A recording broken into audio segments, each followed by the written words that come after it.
Hola amigos, ¿qué tal? Bienvenidos una semana más a este espacio en el ciberespacio. Soy David, misionero, y estos son los chispazos de vida y amor.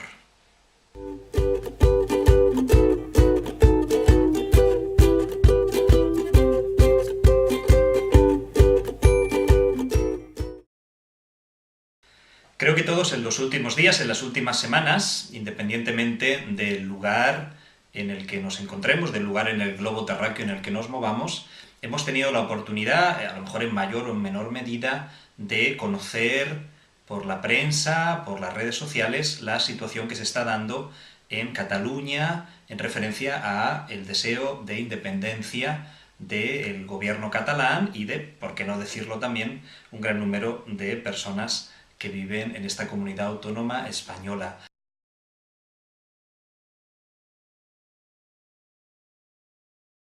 De mucho conflicto social, hay una gran ruptura social entre familias, entre amigos, entre compañeros de trabajo, entre los que están a favor de la proclamación de independencia, algunos incluso de la declaración unilateral de independencia, y los que no están de acuerdo con ello. Y también entre los estamentos gubernamentales se está dando la repetición de una petición, la petición del diálogo.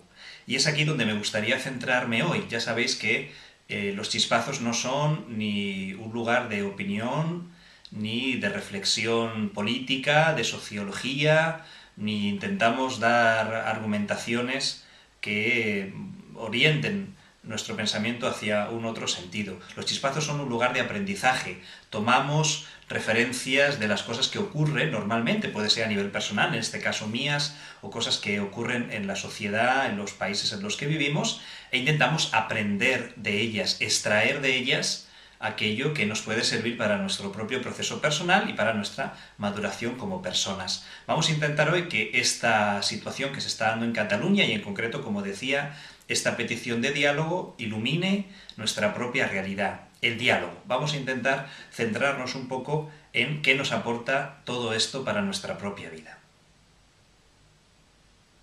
Como decía, se habla mucho de dialogar.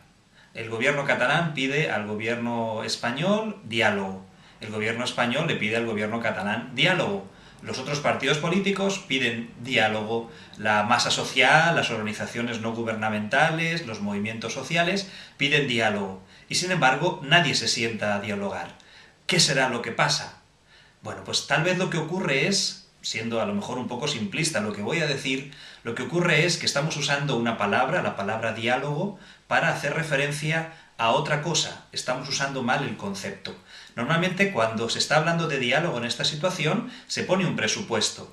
Queremos sentarnos a dialogar, pero queremos sentarnos a dialogar sin la pretensión de ceder un ápice en nuestras peticiones, en nuestros presupuestos. Voy a dialogar contigo, te pido a ti que dialogues conmigo, pero no con la disposición de llegar a un acuerdo, sino más bien con la disposición de que tú logres entender lo que yo te estoy diciendo y me... Por lo tanto, se parte de un presupuesto que es no me voy a mover de mi postura.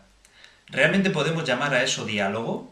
¿Realmente si un estamento gubernamental pide diálogo con otro estamento gubernamental y las dos partes no están dispuestas a ceder en nada, ¿realmente se le puede llamar a eso diálogo? ¿Qué tiene que ver esto con nosotros? ¿Cómo podemos aprender de ello? Seguramente lo que se esté haciendo es repitiendo una inercia humana que se reproduce a nivel gubernamental, pero que la vivimos nosotros también a nivel personal. Todos queremos dialogar, pero muchas veces entendemos el diálogo como ese espacio donde por fin el otro me va a poder escuchar y donde me va a decir que tengo la razón. Voy a presentar mis presupuestos, voy a hacer mis peticiones, mis demandas, esperando que el diálogo sirva para que el otro me haga caso en aquello que yo estoy diciendo. Y tal vez se nos olvida un presupuesto, que es en el que me gustaría centrarme, que es esencial a la hora de dialogar. Se llama humildad. Concepto seguramente que no está muy de moda en el mundo en el que estamos, pero que es muy necesario. No se puede dialogar sin humildad. No se puede dialogar sin dar por supuesto que yo no tengo la posesión completa de la verdad cuando me pongo a confrontarla con otra persona o con otro grupo de personas. No existe diálogo sin la humildad de reconocer que tal vez el otro tenga parte de razón en lo que dice y que su manera de ver las cosas puede ser que aporte cierto nivel de realismo a la complejidad de la situación sobre la que se está dialogando. Sin humildad es imposible dialogar. Sin la humildad de estar abierto a que las opiniones del otro, las ideas de los otros, puedan enriquecerme en algo y puedan hacer incluso que las mías se transformen, se modifiquen o incluso hasta que cambien. No hay diálogo sin humildad. ¿Cuántas veces esto nos pasa en nuestras familias, en la vida matrimonial, en la vida comunitaria, los que vivimos en un ambiente de comunidad? ¿Cuántas veces nos pasa esto? ¿Cuánto pedimos que los demás nos escuchen? Es decir, que dialoguen con nosotros. Pero ¿cuántas veces también nos situamos en posturas que ya son inamovibles y de las cuales ninguno queremos ceder?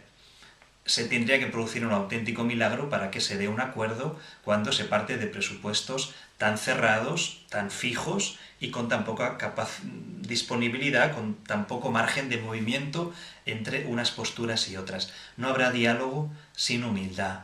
Por lo tanto, para trabajar el diálogo tenemos que trabajar siempre esa conciencia interior de sabernos que estamos en crecimiento, saber que podemos evolucionar en lo que pensamos, intentar ubicarnos en la realidad del otro, tener esa empatía para saber desde dónde me está el otro proponiendo también sus realidades, sus ideas, y ser suficientemente humilde como para, como dice la palabra de Dios en el Génesis, salir de nuestra tierra.